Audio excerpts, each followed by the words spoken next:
जय हिंद प्यारे बच्चों और साथियों। आज का हमारा जो टॉपिक है, कहने को तो ऐतिहासिक टॉपिक है, लेकिन इस टॉपिक को पढ़ाने और पढ़ने से पहले हम आपसे एक रिक्वेस्ट करेंगे कि इस टॉपिक को कई परिप्रेक्ष्य में आज हमें अध्ययन करना है। पहला परिप्रेक्ष्य हमारा इस बात पर है कि आज पूरा बोर्ड ही रेड कलर से हमने इसको कलर किया है और उद्देश्य सिर्फ एक है, और उद्देश्य ये है कि इस बोर्ड को जितना ज़्यादा से ज़्यादा आप रेड कलर में देख रहे हैं, उसका सिर्फ एक उद्देश्य है कि खून से सना दिन मुझे पढ़ाने में तकलीफ़ और आपको पढ़ने में तकलीफ़। हो सकता है आपके लिए ये केवल घटना हो जो आज मैं पढ़ाने जा रहा हूँ, सेंट्रल असेंबली बम कांड या भगत सिंह, राजगुरु, सुखदेव को फांसी, जो आज हमारा बिंदु है। हमने आपसे वादा किया था कि आज के दिन जब ये टॉपिक पढ़ाऊँगा तो शुरुआत तो हम आप बड़ी खुशी से करेंगे, लेकिन जाते जाते अगर आपके रोंगटे ना खड़े हो गए तो ना मेरे पढ़ाने का कोई मतलब, ना आपके कोई पढ़ने का मतलब। हो सकता है कि आपके टॉपिक कहीं पर आते ही ना हो, आपकी परीक्षा के बिंदु ना हो सकता है आपकी समझ से बाहर हो। क्यों? क्योंकि हम तो दाल चावल सब्जी रोटी के लिए परेशान हैं, तो ये टॉपिक समझ में कहाँ से आएंगे? तो समझ में तभी आएंगे जब हमारे अंदर कहीं पलता हो कि इस देश हमारा है। कुछ गद्दारों को छोड़कर, मैं सबको नहीं कह रहा हूँ, कुछ गद्दारों, कुछ बेवकूफ़ों को छोड़कर जो राष्ट्रभक्ति को अपनी बैंक भक्ति समझते हैं, अपने अस्तित्व को मानव की एक शारीरिक संरचना में स्वीकार करते हैं, मैं उनकी बात नहीं कर रहा हूँ। हम बात उसकी कर रहे हैं जो रियल में इस देश से प्रेम करता है, इस मिट्टी से प्रेम करता है, और उस मिट्टी के लिए एक 15 साल का युवक फांसी पर चढ़ने को तैयार हो जाता है, और आप 35 साल होकर केवल अपने खाने के लिए परेशान रहते हैं। अगर यही खाने के लिए वो उन्होंने सोचा होता तो ना मैं ऐसे खड़ा होकर आप पढ़ा रहा होता और ना आज आप ऐसे पढ़ रहे होते। और आपको लगता है कि ये बात मजाक है, तो आज भी दक्षिण अफ्रीकी कई देश औपनिवेशिक जीवन जी रहे हैं। अगर आपको बहुत अच्छा उदाहरण अच्छा लगता है, जिन लोगों को बड़ा प्रेम है चीन से, वहाँ उइगर मुसलमानों की एक दिन की यातना आप नहीं झेल पाएंगे, क्योंकि वो औपनिवेशिक सत्ता झेल रहे हैं। वो देश के अंदर रहकर औपनिवेशिक, अगर एक दिन आपको ऐसे रख दिया जाएगा तो आप सब जीना नहीं पसंद करोगे। और इन्होंने, जिनकी बात आज मैं करने जा रहा हूँ, इन्होंने अपने प्राण निछावर कर दिया ताकि एक सुनहरा भविष्य हम आपके लिए निर्मित करके दे जाएं। और आज बड़ी खुशी है कि आप गर्व से पढ़ रहे हैं, और मुझे बड़ा खुशी है कि मैं गर्व से पढ़ा रहा हूँ। विगत 17 वर्षों से मैं इस टॉपिक को पढ़ाते समय भावुक हो जाता हूँ, और पढ़ाते पढ़ाते मेरे बच्चों की आंखों में आंसू आ जाते हैं। इस पर मेरी सफलता निर्भर करती है। मेरे द्वारा दिए गए टिप्स, मेरे द्वारा दी गई ये बातें आपके कान में अगर रात भर न गूंजे 7 बजे के बाद, तो मेरा पढ़ाने का कोई औचित्य नहीं और आपके पढ़ने का कोई औचित्य नहीं। इसलिए आज का टॉपिक मैं कभी आपसे नहीं कहता हूँ कि आप शेयर करिए, कभी नहीं कहते हम आपसे शेयर करिए, और ना ही चाहिए हमको शेयर करने के लिए, क्योंकि हम व्यवसायीकरण नहीं कर रहे हैं। आज कह रहा हूँ आपसे कि इस वीडियो को, शपथ है आपको अपने देश की, शपथ है आपको भगत सिंह की, राजगुरु और सुखदेव की, शपथ है आपको उन देशभक्तों की जिन्होंने आपके लिए जान दी। ये वीडियो उन सब तक पहुंचाना है जो देश को प्यार करता हो और जो देश को नफ़रत करता हो, दोनों तक पहुंचाना है। प्यार करने वाले के मन में एक भावना पैदा होगी और नफ़रत करने वाले के मन में एक विचार आएगा कि हम ऐसा क्यों कर रहे हैं इस देश के साथ। इसलिए इस वीडियो को अगर आप नहीं भेजते तो आप वास्तव में देशभक्त नहीं, आप झूठ बोलते हो। आपके शेयर लिंक में, आपके व्हाट्सएप ग्रुप में, आप जहाँ पर हो, ज़्यादा से ज़्यादा लोगों को बात करिए कि आपको देखना है, आपको एहसास कराना है कौन सही था कौन गलत था। आज हम वही आपको टॉपिक लेकर आए। हम आपसे कभी नहीं कहते कि आपको इस शेयर करना है, लेकिन आज कह रहा हूँ शेयर करना ही करना है। आपने सुशांत सिंह राजपूत वाले वीडियो को, जब मैंने आपसे बहुत महीने पहले कहा था कि इसको शेयर करना, आपने जी भर के शेयर किया, बहुत सारा प्यार मिला।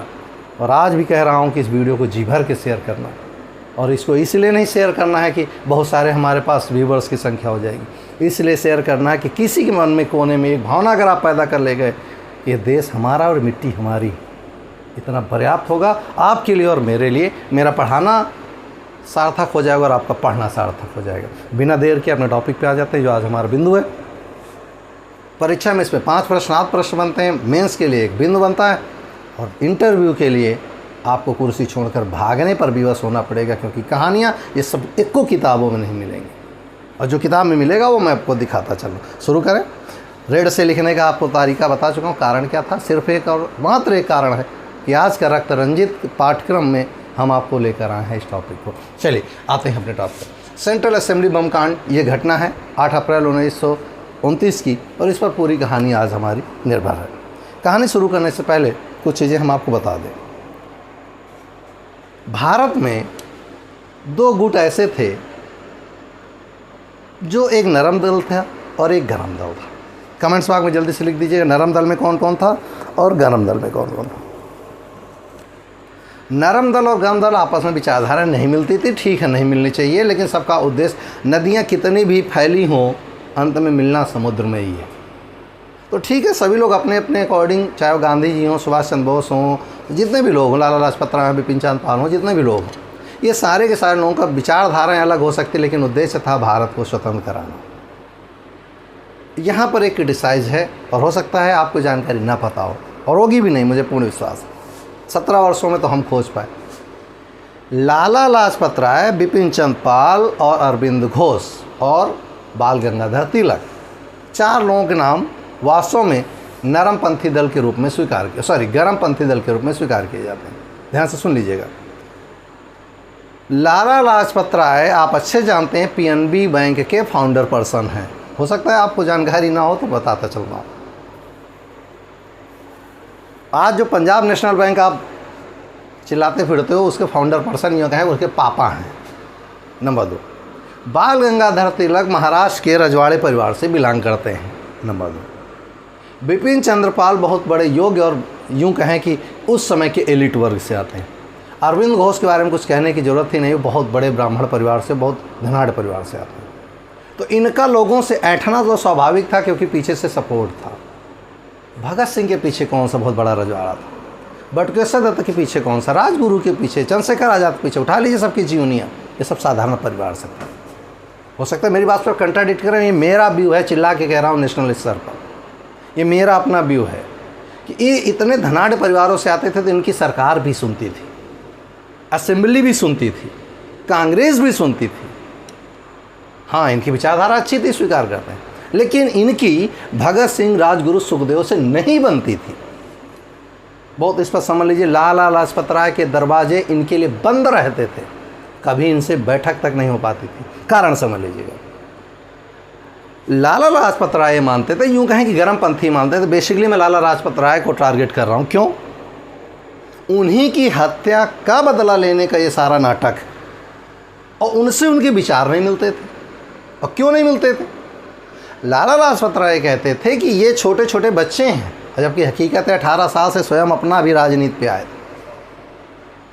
ये छोटे छोटे बच्चे हैं, ये गुबार है, एकदम से जैसे दूध पहली बार खोलता है तो उबाल आती है और फिर बैठ जाता, अंदर ही बुदबुदाता रहता, कुछ नहीं कर पाता। तो ये बच्चे सब ऐसे ही हैं, कुछ नहीं करेंगे, बड़बड़ा के केवल क्रांति करेंगे और भाग चलेंगे। उन्हें नहीं पता था कि यही बच्चे इतिहास रचेंगे, और यही कारण था कि वो इनको पसंद नहीं करते थे और इनको अपने। और दूसरा पक्ष जो मैं बुक्स में कीर्ति नामक एक पत्रिका है, जो जिसमें भगत सिंह स्वयं लिखा करते, ये सारा घटनाक्रम उस पर लिखा है कि वो हमें पसंद नहीं करते उनकी, लेकिन हमारा उद्देश्य दोनों का यही था कि हम भारत स्वतंत्र कराना। दूसरा मत क्या कहता है कि इन गरमपंथी दल को यह अंदेशा हो गया था कि छोटे छोटे ये बच्चे जो आज क्रांति की मसाल लेकर चलें, ऐसा ना हो कि गरमपंथी हमें हटाकर ये बच्चे अपना आगे आ जाए। हम ये नहीं कह रहे कि ये सत्य ही है, लेकिन एक पक्ष ये भी है। नंबर 1।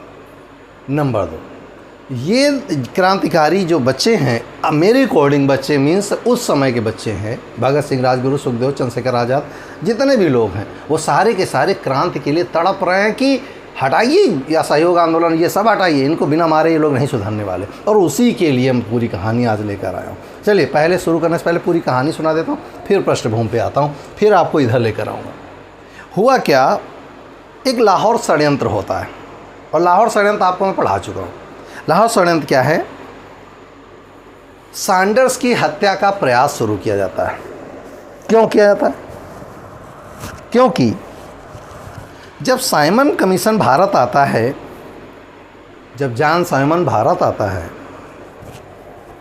तो उसे साइमन गो बैक के नारे देने लगते हैं। लाला लाजपत राय को लाठी लगती है और सैंडर्स आर्डर देता था किसके लिए कि लाठी चलाओ, और वो लाठी बैठ जाती लाला लाजपत राय को और वो मर जाते हैं। देख ध्यान सुन लीजिएगा, वो मर जाते हैं। उनकी डेथ होने के बाद आगरा में एक मीटिंग होती है, ध्यान से सुनिएगा, और उस आगरा की मीटिंग में लिया कहा जाता है कि हमें बदला लेना है लाला लाजपत राय। क्यों लेना भैया, कल तो तुम्हारी उनसे विचारधारा नहीं मिलती। अब सुनिएगा ध्यान से, वो ये कहते हैं कि इस समय जिस चरमपंथ पे लाला लाजपत राय की मृत्यु हुई, वे मात्र एकमात्र उभरते हुए भारत के सितारे थे जो क्रांति ला सकते थे और हमें आज़ाद कर सकते थे। हमारे विचार नहीं मिलते थे, लेकिन उद्देश्य उनका ही था। इनकी मृत्यु इसलिए नहीं हुई कि वो लॉलीपॉप खा रहे थे, बल्कि इसलिए हुई क्योंकि हमें आज़ाद कराना चाह रहे थे। तो हमें उस देशभक्ति के लिए लड़ना है, उस व्यक्ति के लिए। मैं हमेशा आपसे कहता हूँ, मेरे अंदर हज़ारों कमियां होंगी हैं, हम सब के अंदर कमियां, क्योंकि जब हम ऐसे करते हैं तो 3 इंडिकेशन कहते हैं, पहले तू 3 सुधार, एक की बात को करना। तो हो सकता है कि ढेर सारी कमियां रही हों व्यक्ति के रूप में लाला लाजपत राय, लेकिन व्यक्तित्व के रूप में उनमें कोई कमी नहीं। तो उनका उद्देश्य था भारत को स्वतंत्र कराना। यही उद्देश्य जब इन बच्चों के अंदर आता है कि हमें सैंडर्स की हत्या करनी ही करनी है एट एनी कॉस्ट, कारण ये कि इसने लाला लाजपत राय की हत्या का ठेका उठा रखा था। और ये जो षड्यंत्र रचा जा रहा था किसके लिए, सैंडर्स की हत्या के लिए, इस घटना को कहा जाता है लाहौर षड्यंत्र केस। ध्यान से सुन लीजिए। और इसी केस में मुकदमा चलेगा इनके ऊपर और इसमें इनको फांसी होने वाली है। किसको दिखाता हूँ, अब मेरी बात पूरी कहानी समझ में आ गई कैसे कहानी शुरू होती है। सैंडर्स की हत्या की जाती है और सैंडर्स की हत्या में 2 लोग भाग लेते हैं। यहाँ एक छोटी सी कहानी है। राजगुरु और भगत सिंह दोनों को जिम्मा दिया जाता है, जिम्मा दिया नहीं था, लिया जाता है, हम मारेंगे सैंडर्स को। और यहाँ भगत सिंह और राजगुरु के बीच एक लड़ाई छिड़ी है। छत इसके यहाँ खड़े हैं, पता है क्यों?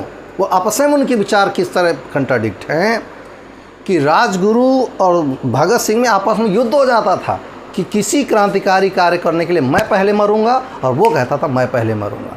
और जब आग लगती है तो आप में से कई लोग थे वो जाएगा, मैं क्यों जाऊं, मैं झुलस जाऊंगा। रोड किनारे कोई एक्सीडेंट में पड़ा होता तो आप बगल से गाड़ी करके निकल जाते हो, ये सोच के कौन बवाल में पड़े, और वहाँ ये सोच के कि मैं पहले मरूंगा। और जज्बा होता तो आपको कई बार कहानियाँ दिखा सकते हैं हम लोग। आप बिपिन चंद्र में पढ़िए कि उनकी बुक्स में, बिपिन चंद्र में उसमें लिखा है कि एक बार दोनों में कुश्ती होती है, क्या लेकर कि अगली क्रांतिकारी गतिविधि का अध्यक्ष कौन बनेगा, यानी मारने कौन जाएगा। तो जो कुश्ती में जीतेगा वो क्रांति करने। ये जज्बा होना चाहिए आपके अंदर, ये जज्बा था उनके अंदर, यही जज्बा आपके अंदर होना चाहिए। हम नहीं कहते आप सवेरे उठकर सबको मारना शुरू कर दीजिए, लेकिन आप लड़ सकते हैं। किसके लिए? अपने अस्तित्व के लिए। आप जब तक किसी अच्छे पद पर, मैंने आपसे क्या कहा, लाला लाजपत राय कैसे घराने से थे, उनके हमें रिश्तेदारी करनी है, अरविंद घोष के रिश्तेदारी करनी है, किसी जगह रिश्तेदारी करनी नहीं, मैंने उनकी पृष्ठभूमि बताई थी। ऐसी पृष्ठभूमि आप क्रिएट करिए कि आपके पीछे एक बैग बहुत अच्छा हो जाए, और फिर चल पड़िए आप अपने उद्देश्यों के लिए। देखें कौन रोकता है, नहीं रोकेगा कोई। और फाइनेंशियल पावर ही नहीं होती, आपका जो ओहदा होता है ना, वो भी बहुत बड़ी ताकत होता है। तो आपसे हमेशा कहता हूँ अपने अस्तित्व के लिए लड़ाई लड़िए, और मैं जगाने आया हूँ। जग जाइए, अभी भी वक्त है, अदरवाइज वक्त निकल जाएगा। सिर्फ और सिर्फ जो हमेशा कहानी सुनाता हूँ, जब आप आईसीयू में लेटे सो रहे होंगे वहाँ जाने के लिए, तो आपको रोना आ रहा होगा और क्या सोच रहे होंगे कि सब कर सकता था मैं, अच्छा शरीर था, अच्छा ब्रिलियंट दिमाग था, एक पागल बेवकूफ़ जगाने वाला भी था, मैं इस दुनिया में तब नहीं होऊंगा। वो पागल आदमी मुझे जगा रहा था और मैं जगा नहीं, इतना धूर्त था मैं। काश मान लिया होता तो शायद मैं कुछ भी कर सकता। और दूसरा दृष्टिकोण ये होगा कि जब आप मर रहे होंगे तो आप कहेंगे काश मस्त जीवन जिया, मज़ा आ गई, ऐसा ही तो जीना था। तो आप डिसाइड करता ना, यही इनके ऊपर डिसाइड कर रहा है। जब दोनों से भगत सिंह राजगुरु में डिसाइड करना होता था कि कौन अगली क्रांतिकारी गतिविधि का केंद्र बिंदु होगा, तो आपस में लड़ जाते थे, मैं पहले जाऊंगा। और हम पहले डिसाइड करते नहीं तो ही चला जा, मार खाया, मैं बात करूँगी, व्हाट आर यू डूइंग यार। यस। तो हुआ क्या, सैंडर्स की हत्या के लिए भगत सिंह राजगुरु को नियुक्त किया गया। अच्छा, HSRA का, हिंदुस्तान सोशलिस्ट रिपब्लिक एसोसिएशन के उनका एक ध्येय था कि जो भी निर्णय लिया जाएगा, ध्यान सुन लीजिएगा, HSRA का नियम था कि जो भी निर्णय होगा वो सामूहिक होगा और जिसके लिए होगा उसे मानना पड़ेगा। तो सैंडर्स की हत्या की जिम्मेदारी राजगुरु भगत सिंह को मिल गई। और जब उस पर गोली चलाते हैं, बहुत अच्छी बात समझ लीजिएगा, जो गोली जब वो निकलता है रेलवे स्टेशन से बाहर को, तो ये जब पहली गोली मारने को होता है तो भगत सिंह को धक्का मार देते हैं राजगुरु, मैं मारूंगा पहली गोली। और राजगुरु पहली गोली मारते हैं कहाँ, सीने पे, सॉरी मस्तक पे, और वहीं गिर जाता है। उसके बाद भगत सिंह ने गोली मारी थी, यानी पहली गोली किसने मारी, राजगुरु। ये जज्बा था कि मैं मारूंगा पहले, अगर पकड़ा जाऊँ तो मैं पकड़ा जाऊँ, तुम बच जाओगे। और आज क्या होता था, फंस जा मैं बच जाए। अभी भी वक्त है, अपने आप को जिंदा होने का सबूत दे दीजिए, नहीं तो हम सब जिंदा लाशों के रूप में इस जीवन में जी रहे हैं। और 99% लोग इस दुनिया में जिंदा लाशें हैं, वो जीवन ढो रहे हैं, जीवन जी नहीं रहे होते। ये इनके साथ कंडीशन थी कि वो मरने के लिए लड़ रहे थे कि मैं पहले मरूंगा, मैं पहले। और किसके लिए, किसके लिए, जिसको जानते तक नहीं उनके लिए, हम देशवासियों के लिए, जिनका कोई लेना देना। तब इतिहास नहीं लिखा जाता मजूमदार के द्वारा, तब इतिहास की संकल्पना भी नहीं रही होगी, हमारे वहाँ कुछ लिखा जाएगा। उद्देश्य सिर्फ ये था कि इन ब्रिटिशर्स को यहाँ से भगाना, क्योंकि हमारी मातृभूमि पर, छाती पर ये मूंग दल रहा है। आगे चलते हैं। सैंडर्स की हत्या हो जाती। सैंडर्स की हत्या में भगत सिंह, राजगुरु, चंद्रशेखर साहब भाग गए। कहाँ पकड़ पाओगे, कुछ नहीं, निकल गए, भाग गए, पकड़े ही नहीं गए। उधर ब्रिटिशर्स चिढ़े बैठे थे, तो उन्होंने 2 नियम बनाने का वादा किया। क्या, पब्लिक सेफ्टी बिल, लोगों की सुरक्षा कैसे सुनिश्चित की जाए। वाह, सुरक्षा, क्या सुरक्षा, देखिए, लोग भीड़ में कहीं इकट्ठा होंगे तो बिना ब्रिटिशर्स की परमिशन के इकट्ठा, क्योंकि उनकी सुरक्षा है ना भैया। जलियांवाला बाग हत्याकांड में देख चुके थे, 1857 के 2 में देख चुके थे, अभी सैंडर्स की हत्या में देख चुके हैं। नंबर 1। नंबर 2, किसी शादी समारोह, किसी बड़े स्थल के लिए बिना परमिशन के आप नहीं इकट्ठा कर सकते। आप असलहे, बिना असलहा मीन्स कोई भी बारूद या चीज़ नहीं खरीद सकते। सेफ्टी, आप पब्लिक सेफ्टी है यार। दूसरा, ट्रेड बिल ला रहे थे। पहले से क्या नील की खेती वाला नरक कम था, रैयतवाड़ी, साहिबंदों, महालवाड़ी नरक कम था, सूर्यास्त नियम क्या कम था, 1/2 टैक्स कम था, और क्या चाहिए, हमारी खाल निकाल लोगे। ट्रेड बिल लेकर आ रहे थे, व्यापार संशोधन के, व्यापार नाश करने का बिल। और इस चीज़ की जानकारी सबको थी, किसको किसको थी भी दिखा रहा हूँ। और वहाँ बैठ के पॉपकॉर्न, लॉलीपॉप खा रहे थे। बहुत बुरा लगता है कहने में और पढ़ाने में भी, और भावुक होना आता है कि आप लेजिस्लेटिव असेंबली में बैठे थे, आपको शर्म नहीं आ रही थी। देखते हैं, इस बिल पर चर्चा होनी है, ध्यान सुनिएगा। इधर ब्रिटिशर्स अपनी योजना बना रहे, उधर आगरा में बैठकर HSRA, अब ना कहना HSRA क्या है, मार डालूंगा एक आधे, हिंदुस्तान सोशलिस्ट रिपब्लिक एसोसिएशन ने आगरा में यह निर्णय लिया सर्वसम्मति से कि हमें लाला लाजपत राय की मृत्यु का बदला लेना। वहाँ पर 2/3 लोगों ने समर्थन किया, वहाँ पर भी 1/3 लोगों ने विरोध किया कि काहे कर रहे समर्थन जब हमारी विचारधारा उनसे नहीं मिलती थी। तो भगत सिंह ने खड़े होकर गुरुमुखी में कहा था कि वो कितने विचारधाराएं भिन्न हों, लेकिन उद्देश्य तो एक था, मातृभूमि माँ को सम्मानित बनाना या इन बेवकूफ़ों से यहाँ से आज़ाद करना, ये उनका भी उद्देश्य था।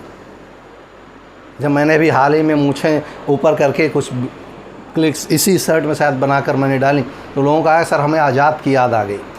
वो आज़ाद की याद देने के लिए था, या मुझे रियलाइजेशन करना था आज के लिए कि मैं अगर होता तो मेरे साथ क्या होता, या आप होते तो आपके साथ क्या होता।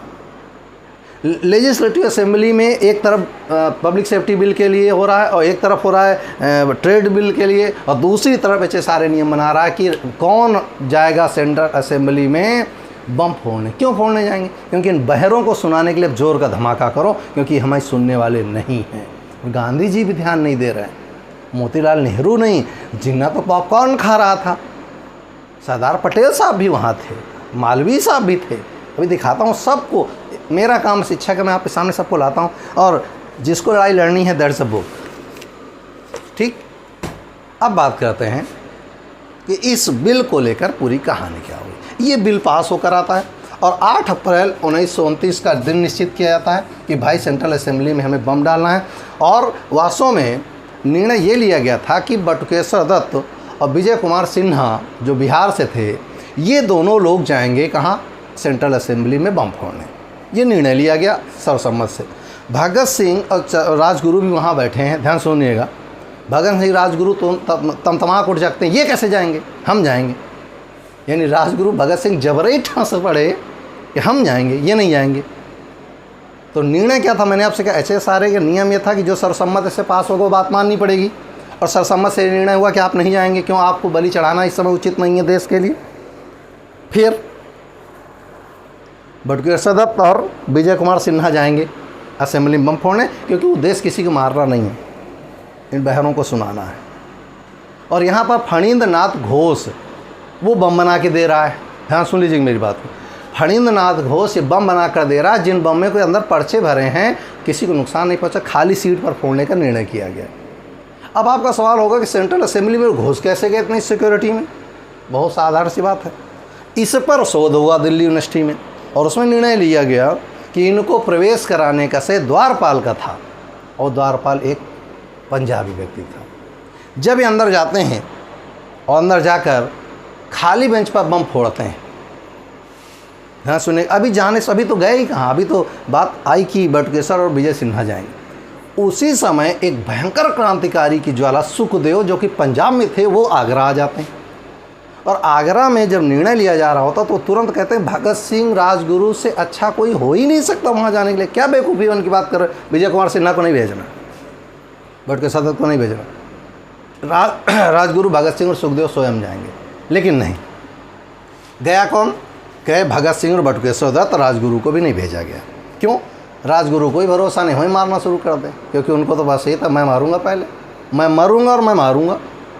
निर्णय हुआ अंत में ठीक भगत सिंह और बटुकेश्वर दत्त जाएंगे असेंबली में बम फोड़ने। ध्यान सुनिए, दोनों पेपर में आ चुका है।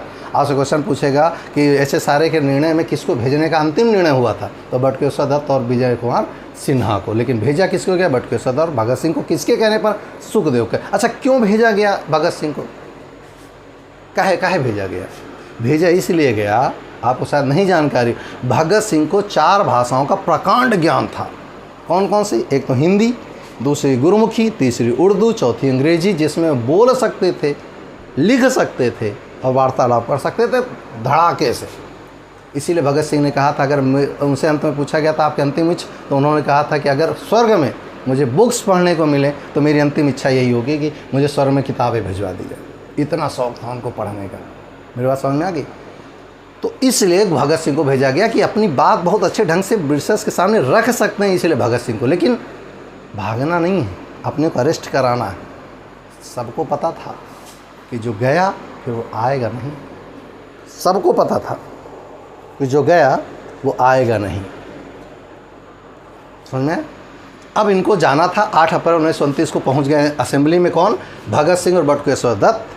और इन्होंने असेंबली में बम फेंके। और कहाँ फेंके? जहाँ खाली सीटें पड़ी थी। किसी को मारना उद्देश्य नहीं था। और चिल्ला क्या रहे थे? बहरों को सुनाने के लिए जोर का धमाका करना पड़ता। और पर्ची जरा पर्ची उड़ी और लोगों के ऊपर गिरी, लोगों ने पढ़ा क्या लिखा था।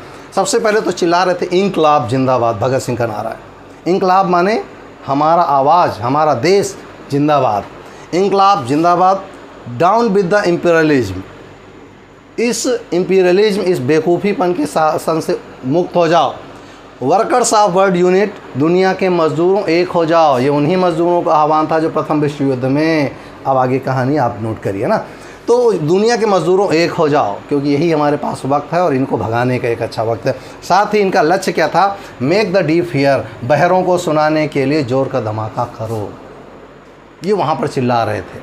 अगर चाहते तो जिसने इनको प्रवेश दिया था उसी गेट से भाग जाते, लेकिन नहीं, भागना तो था ही नहीं। उन्हें तो जान के अरेस्ट होना था, जेल जाना था, ताकि आने वाली पीढ़ियों को एक संदेश दिया जा सके। चलिए आगे चलते। हुआ क्या कि भगत सिंह जो प्रेरित किस्से थे, ध्यान रखिए पेपर में आ चुका, किताबों में नहीं मिलेगा। ये फ्रांस के क्रांतिकारी थे जिनका नाम था ऑगस्टे वालिएंट। नोट करेंगे, ऑगस्टे वालिएंट उनका नाम था। जिनसे प्रेरित या जो मोटिवेटर मानते थे वो इनको मानते थे भगत सिंह। उनसे इतने ज़्यादा प्रभावित थे क्योंकि वो कहा करते थे क्रांति के लिए मृत्यु ही सबसे अच्छा आलिंगन है। क्या बात है! आज के लिए मरने के लिए नाम लिया जाता है तो 58 प्रकार के रोग आप गिना के भाग लेते। मैं कहाँ मरूँ यार? यस, वो मरने के लिए ऑगस्टे वालिएंट का अवधारणा कि मैं मरूँ तो खुला मरूँ। दिखा रहा हूँ भी कैसे। अब इन्होंने क्या किया, लेजिस्लेटिव असेंबली के जो उस समय अध्यक्ष थे उनका नाम था विट्ठल भाई पटेल। ये पेपर में, ये मैं वनडे चल रहा हूँ अभी। दूसरा, किस पर चर्चा हो रही थी? तो पब्लिक सेफ्टी बिल पर चर्चा हो रही थी और ट्रेड बिल डिस्प्यूट पर चर्चा हो रही थी।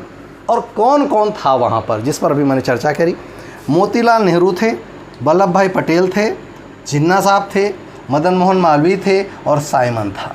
बहुत इस पर समझ लीजिएगा, जिन्ना साहब ने कोई प्रतिक्रिया असेंबली के अंदर नहीं करी। अगर इनमें से आपसे पूछा जाए कि किसी ने प्रतिक्रिया होगी तो कमेंट बॉक्स में लिख के दिखाइए। मैं 1 मिनट का समय दे रहा हूँ, उस सेकंड का, कि इन 1 2 3 4 5 में से किसने प्रतिक्रिया दी होगी इनके अगेंस्ट या इनके समर्थन। जल्दी करें, मैं पानी पी लेता हूँ।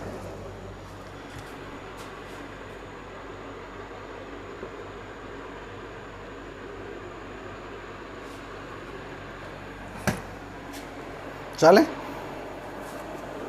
आप बिल्कुल सही सोच रहे हैं।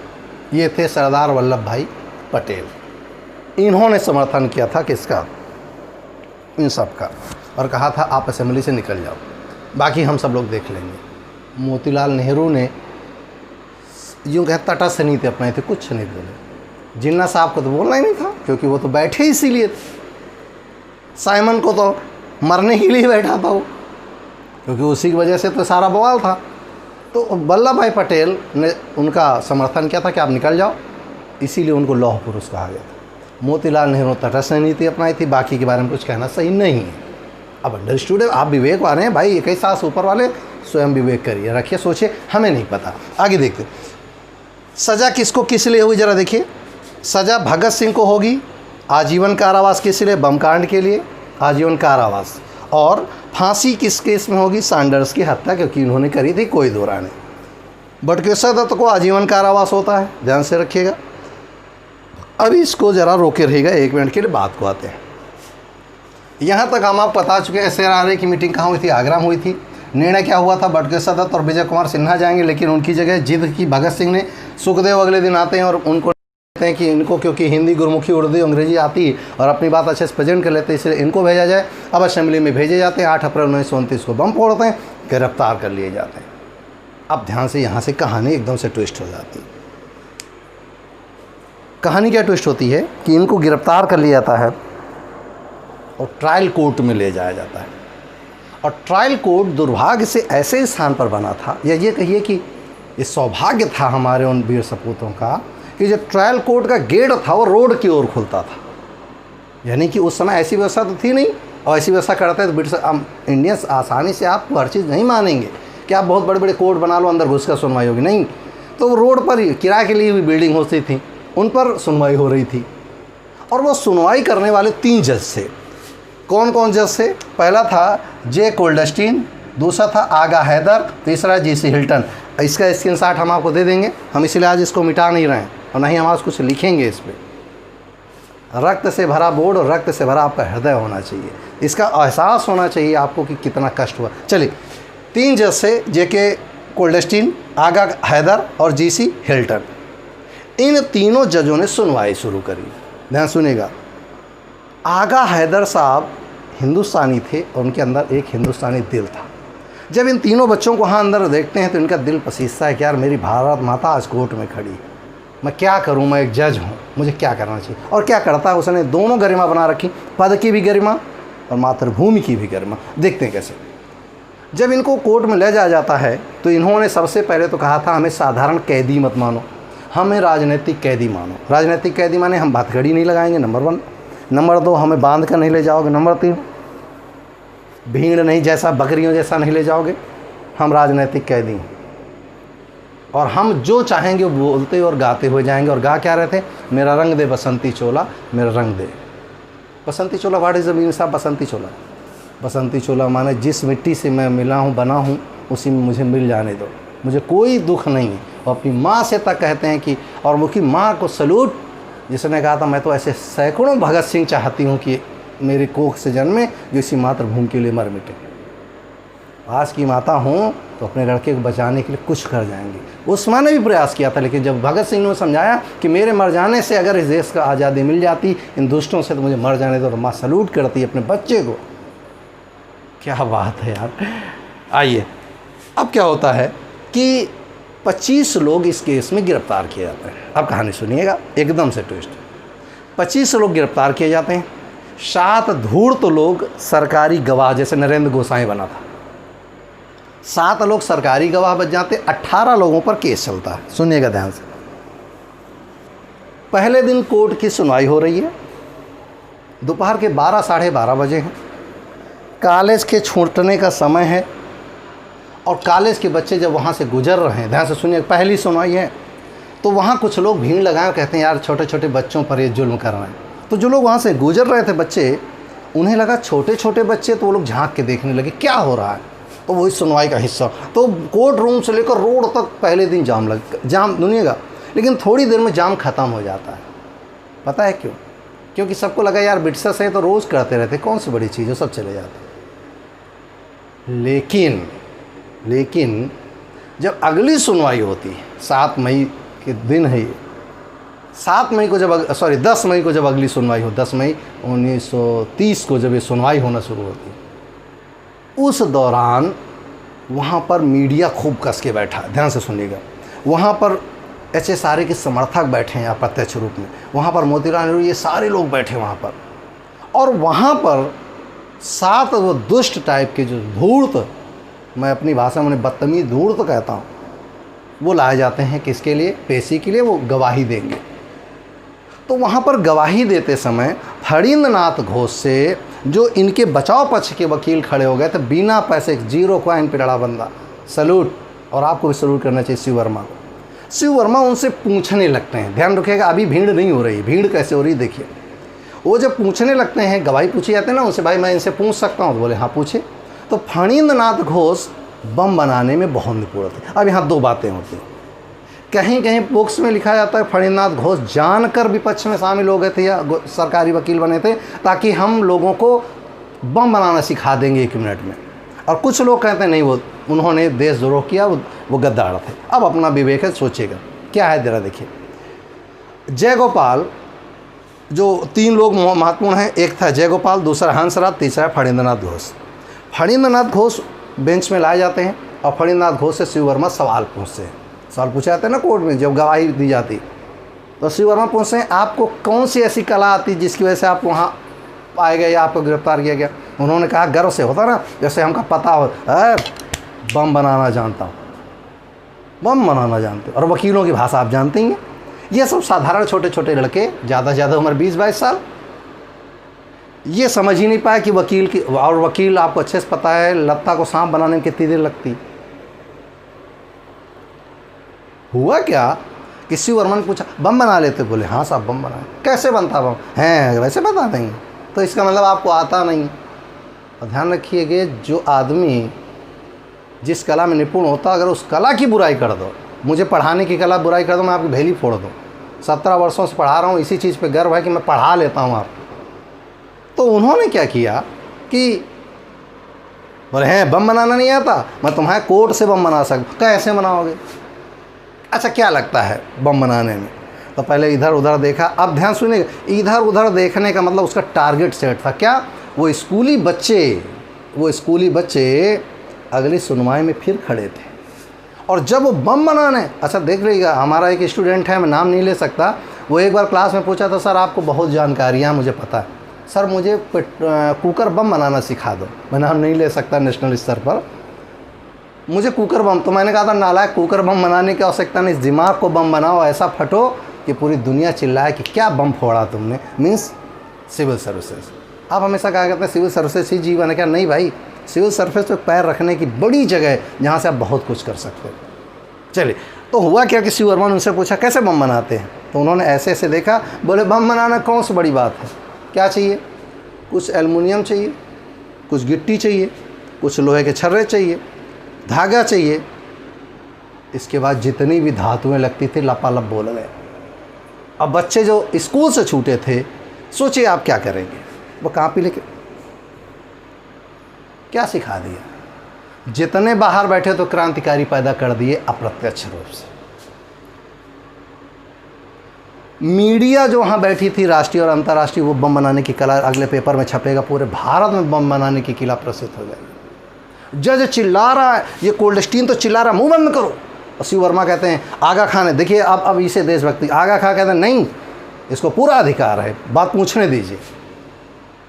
ये दोनों जज भी एकदम हिल्टन तो एकदम छोड़ के कुर्सियाँ भागता, नहीं नहीं आप नहीं बोल सकते, ऐसा नहीं बम बनाने कला बता सकते, गलत है। वो आगा खा कहते नहीं, शिव वर्मा को पूरा अधिकार है इनसे बात पूछने का, पूछ सकते हैं। लड़ाई हो जाती है आपस में जजों में, और शिव वर्मा उनसे पूछते हैं और बम बनाने की कला पूरे भारत को चुटकियों पहुँचा देते। That's the person. आई बात समझ में? देखिए दूसरा क्या हुआ, अब इस घटनाक्रम में अगली सुनवाई होती है 17 तारीख को, और अगली 17 तारीख को जो जय गोपाल था, जो सबसे धूर्त कहा जाता है, मेरी भाषा में तो गाली आती है, हम बुंदेलखंडी लोग थोड़े से सीधा सीधा बोलते, हाँ हम बुंदेलखंडी लोग हम गोल गोल घुमा ही नहीं जाते। ट्रेन में जा रहा हूँ हम सीधा सीधा खसक, और ना खस के तो ढसक, एक लात में बाहर, हम तो सीधा वाले लोग हैं ना। तो जय गोपाल अगली सुनवाई में आए, और अगली सुनवाई में मूँछों को ताव दे रहे थे। पता है क्यों? क्योंकि उन्हें पता था 3 जज हैं, हमको छोड़ देंगे, इनको सबको टांग देंगे।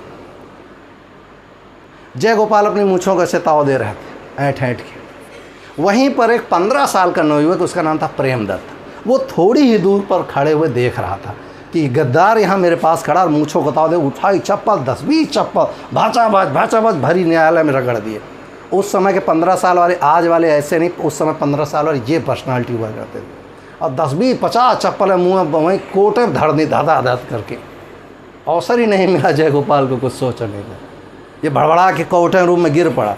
जज उठा कुर्सी दे भागा। ये तो बहुत गलत है, नहीं मानना चाहिए था, ये कोर्ट क्यों मानना है, ये बहुत दुनिया कर रहा था, फैला के रख दिया। आगा हैदर साहब बोले नहीं मारो मत, और इशारा करे कूटे रहो सारे। देखा जी क्या हुआ, एक छोटे से बच्चे के अंदर देश की भावना भरी थी, कूट के उसे चप्पल से मारा जय गोपाल ने। और आपके अंदर देशभक्ति यही होती कि आप अपने झंडे का सम्मान नहीं करते, अपने राष्ट्रगान का सम्मान नहीं करते, राष्ट्रभक्तों का सम्मान नहीं करते। वो छोटा सा बच्चा फांसी पर चढ़ने को तैयार हो गया, कोर्ट रूम में मारा जय गोपाल। जजों के भी हाथ में फूल गए, और जज ने ये कहकर कहा कि कोर्ट की अवमानना है, इसलिए अब अगली बार सबको हथकड़ी लगा कर लाओगे यहाँ पर अंदर, ताकि ऐसी घटनाएं ना होने पाए। और इस चीज़ का विरोध भगत सिंह ने किया, सुखदेव ने, राजगुरु ने, सब ने किया कि नहीं हम राजनीतिक बंदी हैं, हथकड़ियों में तो नहीं जा सकते। और जब ये कोर्ट ने निर्णय देने से मना कर दिया तो कोर्ट भंग कर दी गई। क्या कह के कि कोर्ट रूम में ये लोग निर्णय करने में सक्षम नहीं है, इनको हटाया जाए, ये पक्षपात करने बाइज्ड हो गए।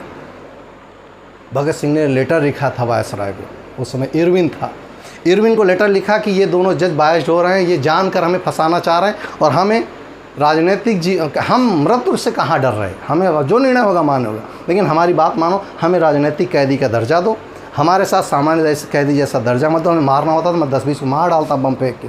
ये फणींद्रनाथ घोषी तो बनवा रहा था बम, समझ आई। तो उन्होंने कहा नहीं ऐसा नहीं हो सकता, तो ये बेंच कैंसिल की गई, और इन्हीं के लेटर पर एक नई बेंच बनाएगी। ध्यान सुनेगा, अगली जो बेंच बनती है उसमें फिर 3 लोग आते हैं, और 3 लोग कौन? 31 जून 1903 को नई बेंच बनती। इसमें है JK टैप, अब्दुल कादिर और GC हिल्टन, जो GC हिल्टन यहाँ भी था, और इस समिति का GC हिल्टन ही अध्यक्ष हो गया। अच्छा, 2 अंग्रेज और 1 इंडियंस का ये नियम था। अब फिर से अब्दुल कादिर, आपके दिमाग में एक बात आ रही होगी कि यहाँ क्या जज मुस्लिम ही मिल रहा है? तो अभी भी ब्रिटिशर्स के दिमाग में पल रहा था, या मुस्लिम के दिमाग में उस समय, कि अगर ब्रिटिशर्स यहाँ से जाएंगे तो फिर से हमें सत्ता मिल जाएगी। मैं अपना एक व्यू दे रहा हूँ, हो सकता है कुछ भी रहा हो। भगत सिंह ने फिर विरोध किया, ये तो गलत बात है, GC हिल्टन को फिर आपने बना दिया, फिर वही करेगा। अब की अब्दुल कादिर है, अब्दुल कादिर भी वही वाले। इस मिट्टी की सुगंध ही ऐसी है कि यहाँ बुरा सोचने का विचार, और जो बुरा सोचता है वो इस मिट्टी का है नहीं।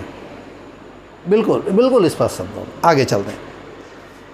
अब हुआ क्या कि नई बेंच आती है, 17 लोग अगेंस्ट में हैं, उनका सरकार केस लड़ रही, यानी सरकारी धूर्त लोग। 18 लोग बचे, उनका डिवाइडेशन देखिए। 5 लोगों ने कहा हम वकील करेंगे। अच्छा, इनकी अपनी रणनीति है, ये सब HSRA के लोग हैं, रणनीति सुनिए।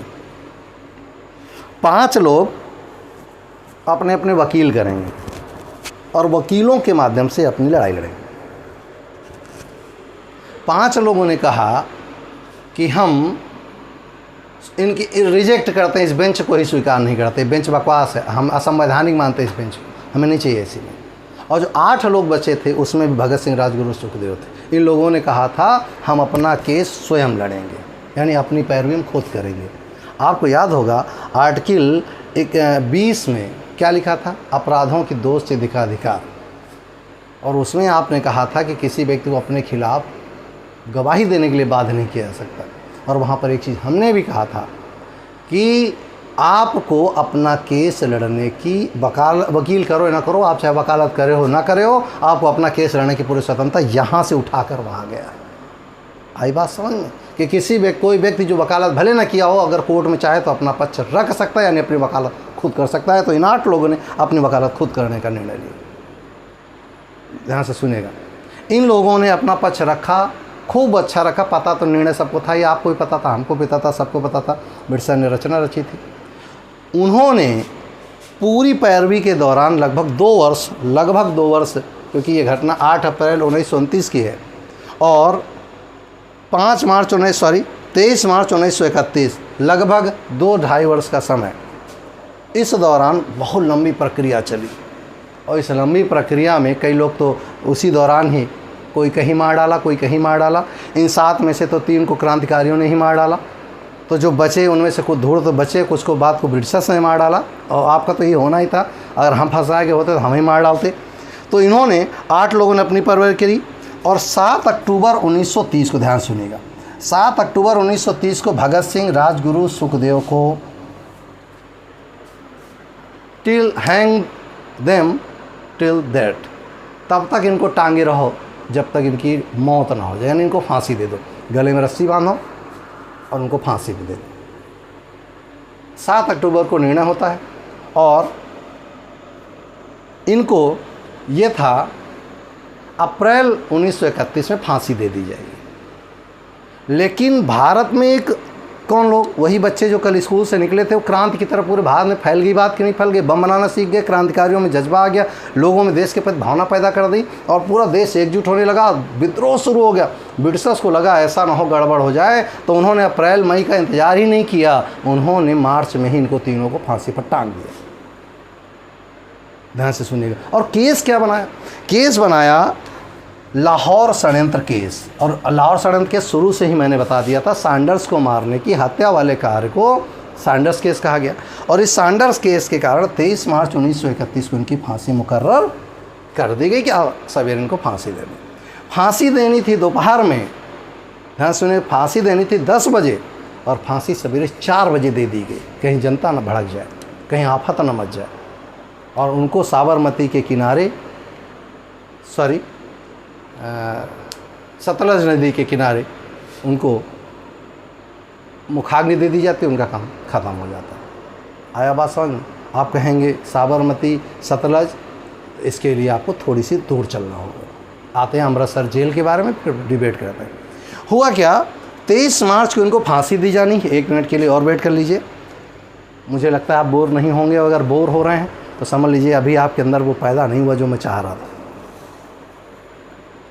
5 मार्च 1931 को गांधी इरविन के बीच समझौता होता है और इरविन इसलिए समझौता कर रहा है कि कांग्रेस का कोई व्यक्ति गोलमेज सम्मेलन में आ नहीं रहा है, तो हमें कोई एक व्यक्ति चाहिए गोलमेज सम्मेलन बात करने आए, नंबर 1। दूसरा, इरविन ने लॉलीपॉप रखा गांधी के सामने, क्या जितने कैदी हैं हम सबको रिहा कर देंगे, नंबर 1। टैक्स आपके माफ़ कर देंगे, नंबर 2। ट्रेड बिल वापस लेंगे, नंबर 3। सारी चीज़ें हम मान लेंगे सिवाय इस बात के कि अगर किसी इंडियन ने किसी ब्रिटिशर्स की हत्या करी तो उसको हम नहीं छोड़ेंगे। मतलब क्या था, इन्हीं लोगों ने तो सैंडर्स की हत्या करी, तो सैंडर्स इंडियन तो था नहीं, तो उसने इस बात पर पीछे कर लिया और गांधी जी पता नहीं कैसे समझौता कर ले। और यही इतनी कमी, क्योंकि गांधी इरविन की बहुत बढ़िया बनती थी। बाकी कहानी नेक्स्ट वीडियो में मिल जाएगी कि गांधी और इरविन के कैसे संबंध थे, लाइव क्लास में मैं आपको पढ़ा चुका हूँ। गांधी जी से इरविन पूछता है कि इन बच्चों का क्या करना है, निर्णय आप पे छोड़ रहा हूँ। गांधी जी से पूछते हैं और आप लिख के व्हाट्सएप ग्रुप पे डालिएगा, आपको शपथ है कि आप क्या सोचते हैं इस बारे में। गांधी जी से इरविन पूछता है कि इन बच्चों का क्या करें, इनको जिनको फांसी के लिए भगत सिंह, राजगुरु, सुखदेव को फांसी देनी। देखिए, भगत सिंह, राजगुरु का तो फांसी होनी स्वाभाविक थी, क्योंकि ये दोनों आपस में कहा करते थे मरेंगे साथ जिएंगे साथ, इतनी अच्छी मित्रता थी। दूसरा, दोनों 36 के आंकड़े किस बात को ले, पहले मैं मरूंगा, पहले मैं, और फांसी में अभी बता रहा हूँ। हुआ क्या कि इनको सुखदेव वही है जो पंजाब से बड़ी अम्मा बन के आए थे, भगत सिंह को भेजो, भगत सिंह को भेजो, भगत सिंह को भेजो, अपनों चले गए, घुसा गए, है ना। गांधी जी से जब इरविन पूछता है, दोनों लोग शाम को चाय पार्टी जो भी हो, तो इरविन पूछता है उनसे कि आप ये बताएं कि इन बच्चों का क्या करना है। अच्छा, हम तो थे नहीं इतिहासकार जो लिखते हैं, तो उन्होंने कहा जो आपको उचित लगे ईमानदारी से बताइएगा लिखकर गांधी को क्या कहना चाहिए था। यहाँ दो पक्ष में स्पष्ट बोल दूँ इंटरव्यू के बेस से। पहला तो गांधी ये समझ चुके थे कि हो सकता है इन 3 बच्चों को अगर फांसी मिले तो देश में उबाल आ जाए और देश में क्रांति हो जाए और देश अभी आ जाए, नंबर 1। नंबर 2 हो सकता है कि अगर ये बच गए तो ये हीरो हो जाएंगे, डट डट डट डट डट। ये था गांधी इरविन समझौता के बारे में बात, और इसी में निर्णय हुआ था कि गांधी जी अगले गोलमेज सम्मेलन में कांग्रेस का प्रतिनिधित्व तो करेंगे। ये कहानी थी इरविन की। अब क्या होता है, 23 मार्च 1931 को फांसी का समय है, भोर का समय है। जो इनको ले जाता है जेल के जो वार्डन था तो रो रहा होता, क्योंकि इनके शरीर देखकर उनको रोना आता कि छोटे छोटे बच्चे, कुछ उम्र नहीं है इनकी। कमेंट्स बॉक्स में लिखिएगा किसकी कितनी उम्र है। इनकी कोई उम्र नहीं और देश के लिए मर रहे हैं। और जो ले जा रहा है उनको साथ में, वो भी इंडियन है। जो जल्लाद है वो भी इंडियन है, जो रस्सी बनाने वाला वो भी इंडियन है, जो वहाँ पर फांसी के लिए ऑर्डर कर रहा वो भी इंडियन है, सिवाय जेलर के। यानी सब इंडियन एक ऐसे इंडियन को फांसी देने जा रहे थे जिस इंडियन ने उन इंडियंस के लिए अपनी जान देना स्वीकार किया। किसी पेड़ के कटने का किस्सा नहीं होता अगर हर कुल्हाड़ी के पीछे लकड़ी का हिस्सा नहीं होता। हमारे ही लोग थे जो वहाँ पर थे, हम सब चाहते तो उस समय ब्रिटिश गला काट देते और भगत सिंह को वहीं से फरार कर देते। नहीं जी, हम ही में गड़बड़ थी। और उनको जब लेकर जाता है तो पकड़ पकड़ के रोता है, उसकी माँ रोती है और ये गाना गा रहे थे, मेरा रंग दे बसंती चोला। सोचिए किसी की मृत्यु होने जा रही है और बाहर बैठकर कोई कहता है कैदी जीवन नागरिक शून्य होता है, खाक नागरिक शून्य होता है। बाहर मिलते भेली फोड़ देते हैं हम, कैदी जीवन नागरिक शून्य होता है। वाह क्या बात है, विचार शून्य होते हैं। एक बीमार और एक कैदी विचार शून्य होते हैं। मिल जाओ तो मैं तुम्हारे सारे विचार निकाल दूँ मार मार के। हाँ, ये किताबों में लिखा जा रहा था, ये पेपर्स में छापा जा रहा था कि वो रंग दे बसंती चोला, तो अपनी फ्रस्ट्रेशन निकाल रहा है। वाह, वो देश के लिए मरने के लिए। और उन्होंने कहा क्या था कि हम तोप के सामने, ध्यान सुन लीजिएगा, उन्होंने कहा था सामने इसी कोर्ट जेल के सामने तोप रखो, तोप में बांध कर हमको उड़ा दो, लेकिन भीड़ होनी चाहिए।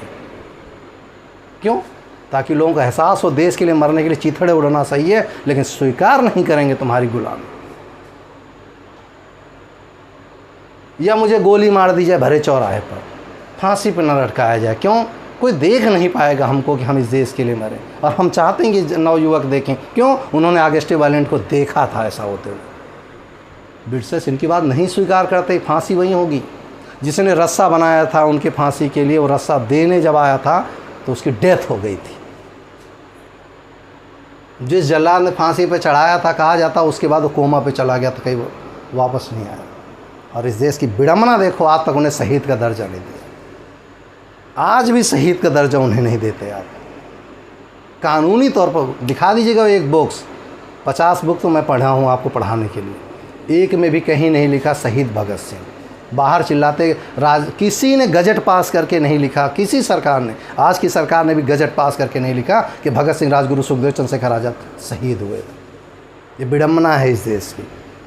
जब फंदों को छू रहे थे तो उन्होंने कहा था हमारे मुंह मत ढको, हमें खुला फांसी दो। तो जज वो रोया था जल्लाद पकड़ के पैर कि मुझे मेरा काम करने दो, क्योंकि ये मेरा काम है। मैं हूँ इंडियन, लेकिन ये मेरा काम है। तो वो फंदे को चूमते। और विडंबना देखिए, गांधी जी की बकरिया किस में बनती थी, वो रस्सी आज भी संग्रहालय में है। चरखा काटने वाला गांधी जी का चरखा आज भी संग्रहालय में, लेकिन 3 फांसियाँ जिस रस्सी से दी गई थी आज तक कहीं नहीं बनती। रोए खड़े हो जाते सोच के और क्रोध से। और आज भी आपके अंदर जज्बा नहीं है तो आपको सोचना होगा अपने देश के बारे में। वो तीनों लोग फांसी के लिए जा रहे हैं, गले लग रहे हैं, और माँ उनकी मिलना चाह रही। उन्होंने माँ से कहा अब आप तो मेरी माँ ही नहीं है, माँ तो मेरी धरती है, उसी के पास जा रहा हूँ, वहीं से तो आया था। और तीनों अब देखिएगा, जब तीनों फांसी के फंदों के पास पहुँचते हैं, 3 फंदे लटके हुए हैं, नीचे पटरे लगे हुए हैं, तो भगत सिंह राजगुरु में फिर लड़ाई होती। किस बात के लिए? पहले मैं चढ़ूंगा, वो कहता पहले मैं चढ़ूंगा, वो कहता पहले मैं चढ़ूंगा। क्या बात है। कहीं किसी घर आग लगती तो बुझाने का प्रयास हम नहीं करते, कोई बुझा लेगा। रास्ता में कोई बीमार पड़ा होता तो हम निकल जाते, दूसरा कोई देख लेगा। किसी के एक्सीडेंट होता तो हम कौन बवालने पड़े, आगे चल लो, क्योंकि कपड़े गंदे हो जाएंगे। और वो मरने के लिए, आपके लिए, हमारे लिए, हम यहाँ खड़े होकर प्रोफेसर बनने घूम रहे हैं और आप अगली अपनी परीक्षा के लिए तैयारी कर रहे हैं। उन्होंने जब इनको अपने सर पे कहा हम अपने हाथ से डालेंगे फंदे, आप मत छूइए इन फंदों को, तो जल्लाद कहता मुझे अपना काम करने दो। ये रस्सियों को चूमते हैं। काश हम इतने सक्षम आप बनते कि उन रस्सियों का पता लगाते और उन्हें पूजनीय स्थल पर रखते और उन फंदों को चूमते हैं और तीनों आपस में गले मिलते हैं। अंतिम पूछी जाती, इच्छा पूछी जाती। ये नियम है हमारे वर्ड्स का कि अंतिम इच्छा पूछी जाती है, तो तीनों की अंतिम इच्छा एक होती है। मैं तो वहाँ था नहीं, कीर्ति में लिखा है, वो पढ़ के सुनाऊंगा। उसे लिखा था कि क्या ऐसा हो सकता है कि हम जन्म लें और दोबारा इतने ही बड़े हो जाएं ताकि इस देश के लिए 100 बार मर जाएं हम और इस देश को आज़ाद कर दें। अगर इस माँ को आज़ाद करने के लिए मुझे 100 जन्म लेना पड़े तो यही धरती मिले, यही धरती मिले, यही धरती मिले। और कुछ धूर्त इस धरती में रहने पर उनको जान का खतरा है, उन्हें इस धरती से डर लगता है। तो आप चले जाओ ना उस देश में जहाँ तुम्हें प्रेम मिलता है। क्यों नहीं चले जाते? जहाँ आपका बड़ा प्रेम है आप वहीं चले जाइए। एक दिन नहीं रह पाइएगा जिससे आप प्रेम की बात करते हैं। और उन्होंने कहा था कि हम अंतिम इच्छा यही है कि जब हम मरें तो हम कुछ ऐसा अगर हो सकता हो कि हम इसी धरती में जन्में और इसी धरती पे आज़ादी के लिए, अपने लोगों के लिए 100 बार मरना हो तो हम ऐसे ही मर जाएं और हमें ज़रा सा संकोच ना हो। जज की आंखें भर आते हैं। सोचिए जो ब्रिटिशर्स है उसकी आंखों से आंसू बह रहे हैं। मैं नहीं कह रहा हूँ, किताबों में लिखा है। जल्लाद रो रहा है। हमें लगता है उस दिन वो रस्सी रोई होगी जो निर्जीव थी, वो हवा रोई होगी जिसने उसे अंतिम सांसें रोकी होंगी, वो सृष्टि निर्माता रोया होगा। और जब ये वहाँ गए होंगे मरकर तो भगवान ने भी कहा होगा कि देखो 3 हीरो आए हैं, क्या जलसा हुआ होगा स्वर्ग में उनके स्वागत में। भगवान भी कहा होगा कि हीरो आए हैं यार, इनका स्वागत करो, क्या व्यक्ति आए हैं, क्या बढ़िया पार्टी हुई होगी भगवान जी के यहाँ कि जब ये तीनों पहुँचे होंगे। मृत्यु हो तो ऐसी, और तीनों फांसी पर झूल जाते हैं हमारे आपके लिए। और अंत में जो उन्होंने लिखा था, हो सकता है कि आपको अभी भी ना अच्छा लगा हो, तो अंत में कहते हैं मरते समय फांसी के तख्ते पर, ये मैं नहीं कह रहा हूँ, ये बुक्स कह रही, जिस पर उन्होंने लिखा है, दिल से निकलेगी ना मरकर भी वतन की उल्फत, दिल से निकलेगी ना मरकर भी वतन की उल्फत, मेरी मिट्टी से भी खुशबुए वतन आएगी। जब मैं इस मिट्टी में मिल जाऊंगा तो मेरी मिट्टी से भी खुशबू वतन आएगी, यानी मेरे शरीर से भी वतन वतन वतन ही महक आएगी। ये जज्बा था उनका। अब अभी अगर आपको लगता है कि वीडियो शेयर करने लायक नहीं है तो आपको धिक्कार है और आपकी सोच को धिक्कार है। मैं भावुक हो जाता हूँ। इस वीडियो को 17 वर्षों से पढ़ाते पढ़ाते अंत में यही स्थिति होती कि मेरे पास वर्ड नहीं होते हैं, मैं बोल नहीं पाता हूँ। और हमेशा आपसे ही कहता हूँ कि देश के लिए अगर कहीं आपके अंदर जज्बा है, आपके अंदर कहीं एक रोष पलता है, अगर कहीं उनके लिए सम्मान है, तो ज़्यादा से ज़्यादा तक ये बात पहुँचाओ कि एक देश के प्रति जज्बा होना चाहिए। जज्बा इस प्रोफेसर के पास है, वो जज्बा आपके पास हो, वो जज्बा हम सब के पास हो। ज़्यादा के लिए अंत में हर बार क्लास में नहीं होता है कि अंत में हम पास शब्द नहीं होते, ना हम बोल पाते हैं और बोलने की स्थिति में रह भी नहीं जाते और फिर हम सो भी नहीं पाते। तो इसलिए आज की क्लास यहीं पे, उम्मीद है आप नोट्स बनाएंगे, स्क्रीनशॉट हम आपको दे देंगे। और फिर लास्ट बार कह रहा हूँ, इस वीडियो को जितना ज़्यादा शेयर करेंगे ये देश के प्रति आपकी कृतज्ञता होगी और मेरे प्रति भी आपका ये सम्मान होगा कि इस वीडियो को ज़्यादा से ज़्यादा तक पहुँचाएँ। और मेरी बात ना सही बात में लड़खड़ा रही ज़बान, मेरी बात नहीं बोल पा रहा हूँ, उसके लिए आप जानते हैं कि अगर कहीं देश पलता है तो दुख होता है और इनके लिए दुख होना हम सबके लिए लाजमी है और दुख होना भी चाहिए, ठीक, लेकिन गर्व भी होना चाहिए कि सपूत मेरे देश के। आज फिलहाल मिलते हैं किसी और वीडियो के साथ, कुछ और बात तो अच्छी बातों के साथ, जहां आपका भविष्य निर्धारित होता हो और जहां पर मेरे लिए गर्व इतना हो कि आप किसी अच्छे पद पर बैठे हो। आज फिलहाल इतना ही, मिलते हैं नेक्स्ट वीडियो में नई उम्मीद के साथ, नए जोश के साथ। फिलहाल जय हिंद।